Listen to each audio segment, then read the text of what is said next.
Now, let's get into a discussion on the life of the former Minister Pravin Gordhan. He really has been lauded for his political activism and his roles in the public office. Gordhan passed away last week after a short illness. And President Cyril Ramaphosa declared his funeral as a special official funeral category 2, and it'll be held this morning at the Inkosi Luthuli Convention Centre in Durban, KwaZulu-Natal. To talk more about Pravin Gordhan's legacy, we've assembled a panel of guests, and we're joined by Doctor Fikile Vilakazi, Political Analyst from the University of the Western Cape. We've also got with us SABC News' Political Editor, Mzwandile Mbeje, who's joining us from the Inkosi Luthuli International Convention Centre in KwaZulu-Natal. And here in the Johannesburg studio in Auckland Park with me, we've got SABC News International Editor, Sophie Mokoena. Good morning, everybody. Thank you very, very much for your insights into this. And I think what's going to be a very important discussion to look at the nuances in the life of Pravin Gordhan. So I'll get straight into it and get into the first question. So let me ask you, as we go, Dr. Vilakazi, Pravin Gordhan retired as the Minister of Public Enterprises. That was in March this year. I mean, it was just not so long ago. What would you describe his legacy as in the public office and, of course, as the Commissioner of SARS as well? Good morning, Leanne, to you in studio and to South Africans and my colleagues also at the studio. The legacy of former Minister Pravin Gordhan is one that is really filled with controversy, right?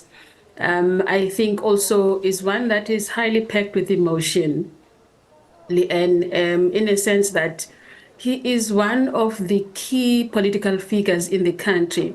Those of us who know him, we know him as a comrade that has really been at the center of the liberation struggle.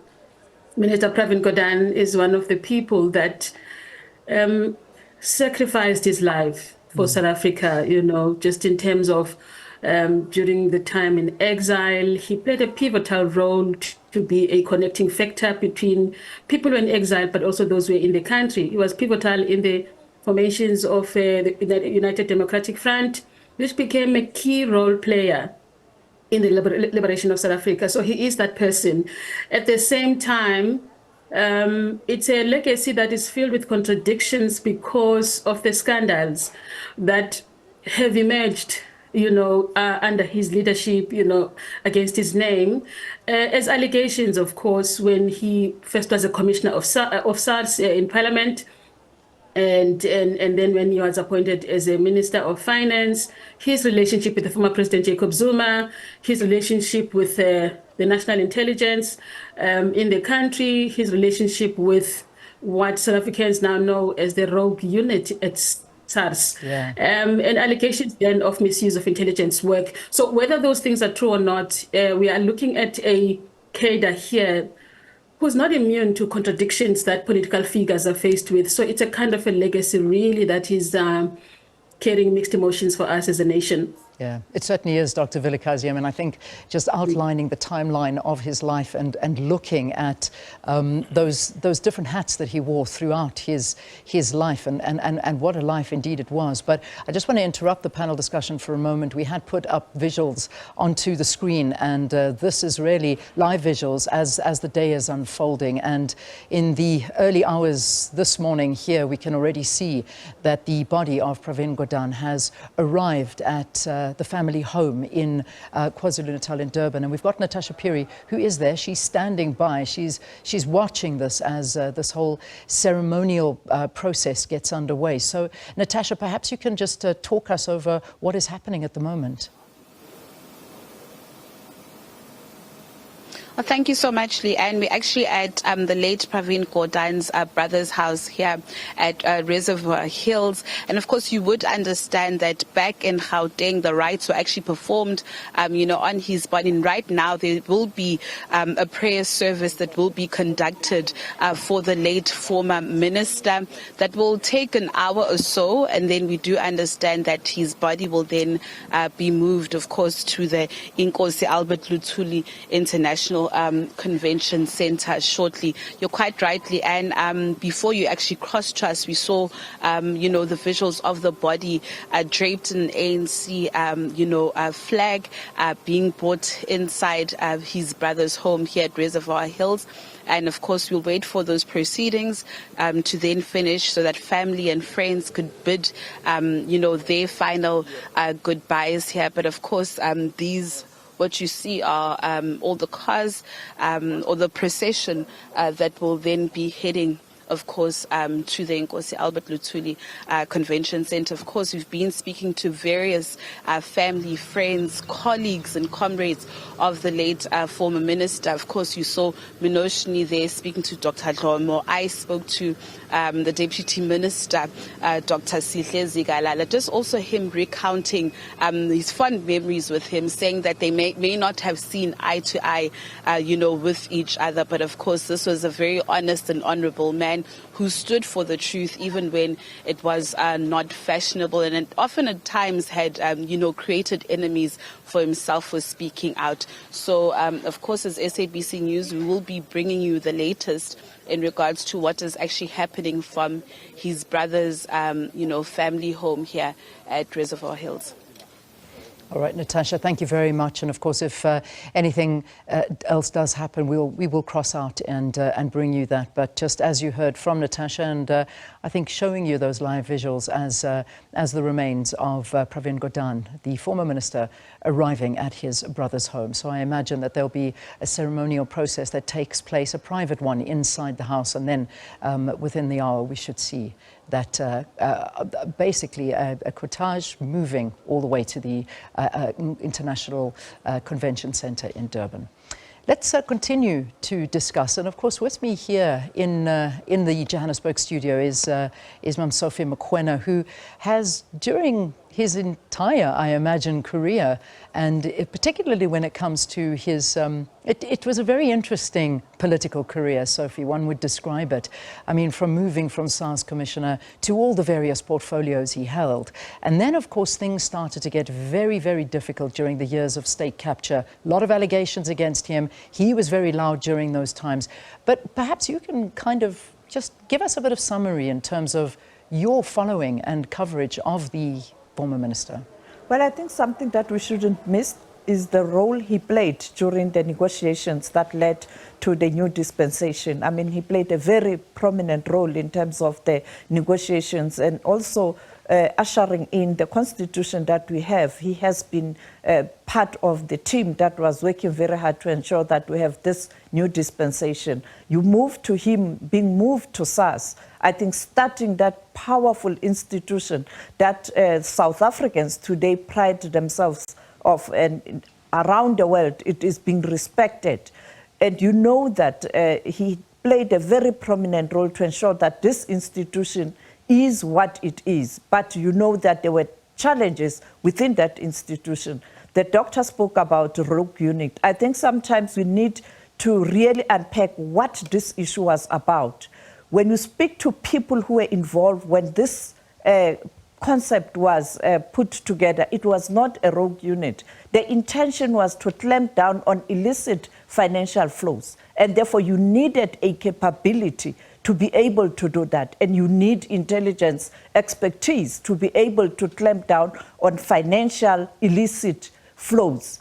And that is a huge problem for the continent. We lose 50 billion a year. You can imagine how much South Africa was losing. So you needed people with expertise of intelligence, and they were part of the institution. It was not a rogue unit. If you speak to people who were there, I spoke to the former president of South Africa, then Thabo Mbeki, about this issue, and I got that clarity that the intention was not to spy, but to ensure that you clamp down on illicit financial flow. You go to him being recalled. You'd recall that it was a turbulent time. It was a period where you were working towards a transition. And you'd recall that when he was recalled, the current president, who was the deputy president of the country and the ANC, spoke out for the first time. A deputy of a sitting president broke ranks with the sitting president because they felt, and many of them in the ANC, that it was not a correct move, because he was working hard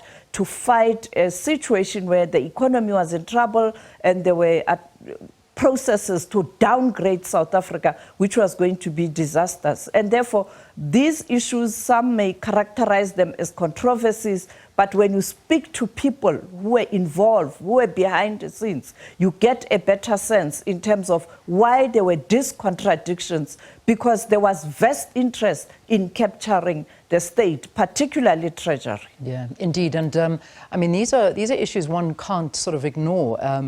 Mzwai as well, Mzwandile Mbeje, who's out at the convention center there as we build up to that funeral service. So, I mean, you were covering this time that Sophie was referring to, particularly during the Zuma years. I mean, let's go there, because this was a time where many people looked and thought, you know, why would he serve under a Zuma government? But it was called leading from the inside.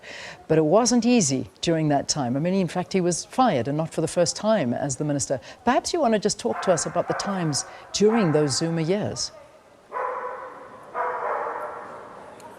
Well, a very good morning to you, Leyen, obviously my colleagues and the viewers. Quite an interesting career of Pravin Gordhan. Maybe let's start without going back to how he started. We already know how closely he worked with former President Zuma during the underground years. And I mean, even former President Zuma himself did indicate that they had worked very closely, even getting funding from him for him to be able to then go and cross to Eswatini. But here is the important thing again, Leanne.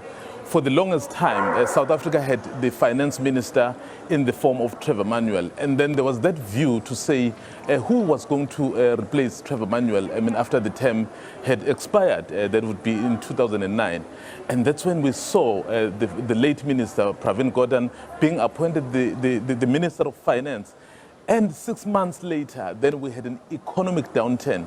But because of the capabilities at which some of the colleagues have touched upon, so he was able to steer the ship and right until the end of the term. And then, of course, as you know, Leanne, in politics, there would be developments along the way. So at some point, when the minister, or rather the president, decided to appoint Des van Rooyen, removing Nhlanhla, then there was that calamity in terms of the markets. And guess who was recalled to come and stabilize those markets? There was Pravin Gordhan, despite that he was no longer the minister, but given that a situation had happened.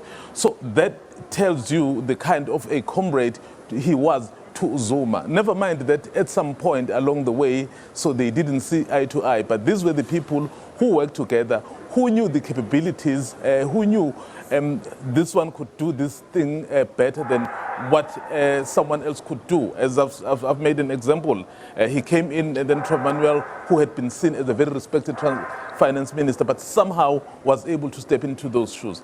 So given that you now were heading towards 2017, which was going to be a political calendar for the ANC, the change of leadership and the various interests somehow, so there the issues started then coming out in terms of disagreements. So that's what happened. Yeah. But in terms of working together and in terms of understanding who Pravin Gordhan was, and even him being sent to Kokta to try and revitalize municipalities, it is because of the kinds of capabilities. And all of these people knew that they had capabilities.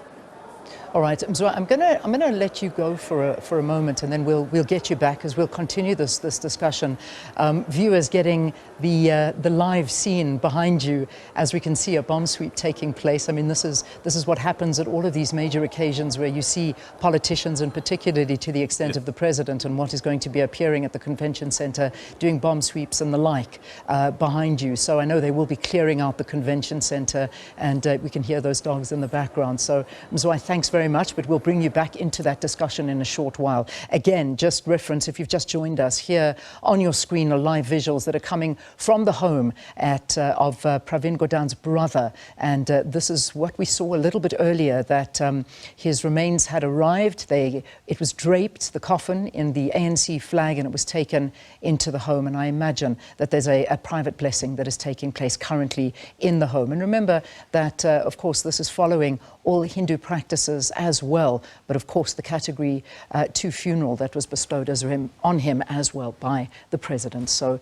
there's a lot of protocol associated with this funeral. But let's carry on discussing some of these nuances. And I mean, we've heard from Cadessa, we've heard from the struggle years. And I mean, when you read some of the articles of what it is, I mean, there've been some beautiful write-ups, I must say, on Pravin Gordhan and his life and the struggles he went through. I mean, being put into solitary confinement for trying to establish the units here in the ANC that they could have active participation, particularly with the communists in the party, to get rid of apartheid. I mean, being tied up, having water poured down his mouth. I mean, the very, very difficult times that he had gone through in the struggle and the fight. We do know this. But let's move into the period now where he left us as the Minister of Public Enterprises. And his position, Dr. Vilakazi, this is to you, was a very complex one, having to deal with what is happening in state-owned enterprises and this very controversial decision on SAA and the Takatso deal. It's hard, I suppose, that his legacy will be remembered from these failed state entities that we are now having to deal with, whether we talk Eskom, SAA, Transnet. These are very, very difficult entities that unfortunately were under his leadership. Perhaps let's talk to that. And for sure, I mean, if you know, South Africans would know that if you are a Minister of Public Enterprise in terms of public service, one of the things that you're expected to do, which becomes your role, is that you are a shareholder. You represent government as a shareholder within the fraternity of what you call state-owned enterprises. So that was the role that he played, basically representing government as a shareholder. Because SOEs are by nature business, right? So they are capitalist by nature. So you are then bringing the element of the public to protect, to represent, and make sure that the fiscus contributions towards those relationships with the state-owned enterprises are protected. And I think it was a very, very difficult role that he had to play, because then as the Minister of Public Enterprise, and viewers at home, Minister Pravin Gordhan needed to make sure that whatever the proceeds and the contributions of government that go into state-owned enterprises in the form of tenders, in the form of negotiation of contracts, were done in a manner that is ethical, in a manner that represents the public and the taxpayers' intentions and interests. And of course, we would have seen in the public domain that not all of those did that. The Zondo Commission report reveals, of course, a lot of allegations against the role of CEOs in state-owned enterprises, the role of key players within these SOEs, which he then had to be at the center of negotiations. Things, you know, we talk about Eskom, we talk about Transnet, we talk about the ones that Leanne just mentioned now. All of those were actually, given in his hand as a minister. It was under direct responsibility of the Minister of Public Enterprise. And of course, the public has seen a different angle of it. We've seen the EFF taking him to court. We've seen the former public protector saying, we want to investigate actually what is going on there. So many people have been calling upon his head, upon his name to say, could it be that you are also party to what we are seeing as something that is corruptive? And then there's another voice in society that says, but Minister Pravin Gordhan has been there to actually defend the interest of the state. So those contradictions exist. And I think that is the kind of a person that we're talking about here, who was at the center of all those controversies and all those difficulties and very fragile issues that faces the nation. There's more to say. He was really at the center of negotiating the relationship between South Africa and the former president of Libya. It's another story perhaps for another day. During the days of former President Jacob Zuma, which has had to do with the 2009 financial crisis globally. He had to represent South Africa within that crisis when we are also going as a nation through a financial crisis that was linked to a global crisis of that nature. He had to be really brave and say to former President Jacob Zuma, some of the monies here that are implicated, let us return them. You know, facts tell us that he was one of the negotiators that said, let us take about an amount of close to 10 billion and back to the fiscus of Libya.